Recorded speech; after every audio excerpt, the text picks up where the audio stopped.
So you've mentioned, yeah, Entrada's longtime focus for marketing was around events, both smaller kind of field events and larger, user conferences. And I think it was last month you did your Entrada Summit Yeah, conference, which is like your big conference.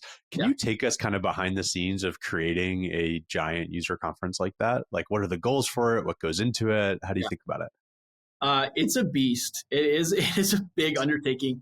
We wrapped up about a month ago, and I literally have a call in like 2 hours with my head of events to start booking talent for next year, and start putting in the tent poles. And we've already booked the venue that we're going to be at for the next 2 years. Like it takes a lot of planning. Like that just goes to show, like it never really stops. You finish and then you start back up. So it's a lot. With that said, like again, a really great team who's doing like 95% of the lifting. I'm just able to come in and poke holes and say, I don't think this is going to work, or this is how we should think about this thing. But yeah, it's tough. I think for us, we try to have a blend of it being entertaining, fun, and educational. And so we have a lot of really great keynote speakers every single year. Like this year, we had Maverick Carter, who's LeBron James' like business partner and childhood best friend. We had Rashida Jones. We had Shay McGee. We had Nate Bargatze, the comedian, one night for entertainment.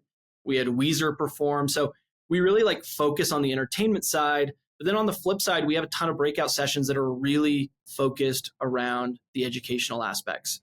And I think it's a combination of our team, whether it be product folks, product marketers, whoever it is, running sessions. We have customer-led sessions.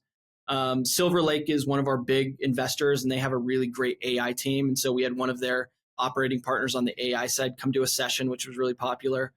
But we really try to find a balance between the two. But it also takes a village. Like it's our weekly meeting around summit planning leading up to it for like the 3 or 4 months leading up to it is like honestly 25, 30 people, because there's so many different moving pieces to make it work really, really well. But at the end, it's super worth it. It's really fun to see the result. And I'm curious, like, how many people attended the event? But then you mentioned the results too. Like, how is it mainly for like customers to get them to love your brand more and to keep spending with you, or is it mainly to attract, new prospects, or is it a Yeah. mix? Like, how do you sort of think about the relationship between those two audiences? It's both. It's for sure both.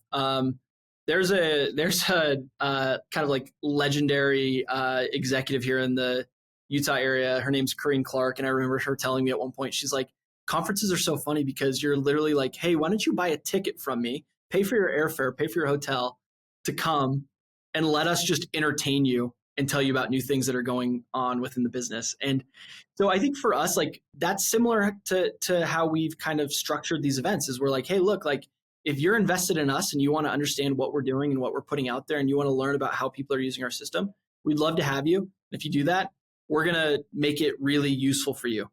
On the flip side, like for prospective customers, we want them to come and get a sense for us as a business, talk to our customers, see how much they love us.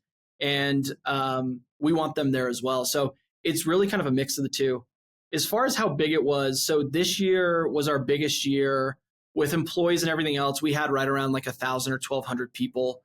It's much smaller if you look at some of the other conferences out there. I mean, Dreamforce, I wouldn't even talk about because that's in a different like universe. But like Qualtrics has thousands of people, right? Like they might even be like 8 or 10,000 at this point. I don't know if we ever want to get to that size. I think we want to make sure we keep some intimacy, but at the same time, we want to make sure that people can kind of share in the education and entertainment. So we've kind of found our sweet spot. And how do you think about enabling the sales team around these events? Like, are they trying to set up meetings around the event, or are they just sort of there as a friendly face, like to try to sell the product? Yeah, how do you think about that? Yeah, they're for sure setting up meetings. They're having meetings. They're discussing. They're doing like account reviews. They're talking about new products, etc. We also going into Summit. That's where we're launching a lot of new products and features, or announcing them, right, and saying that they're coming in a certain time frame. So we're equipping them to be able to talk to those things.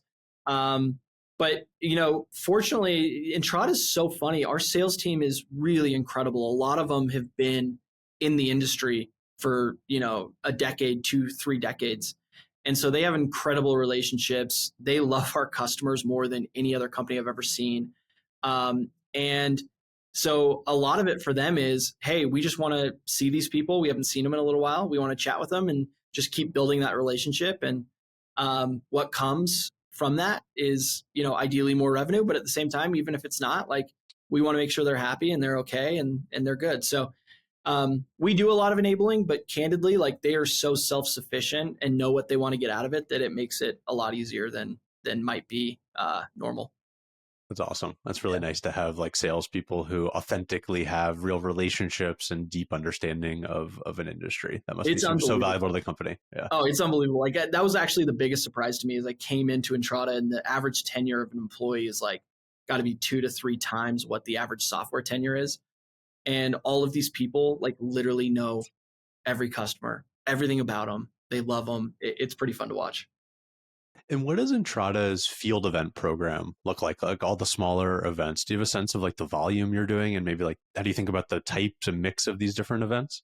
It's evolving right now, to be candid. I mean, last year was our first full year of really doing like a full field event strategy. And, it's ranging from everything to a baseball game to the Masters to we did F1 in Austin last week to the US Open, whatever it ends up being. So it really is kind of a broad spectrum.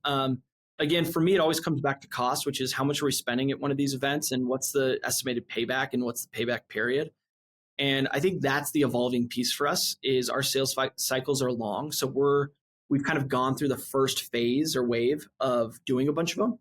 And we're going to start to watch how that converts over the next couple of months. And then we'll continue to re-up on the things that work and kind of cut out the things that don't work. But yeah, it's a pretty wide spectrum of things that we're doing, dinners, sports events, musicals, whatever it ends up being.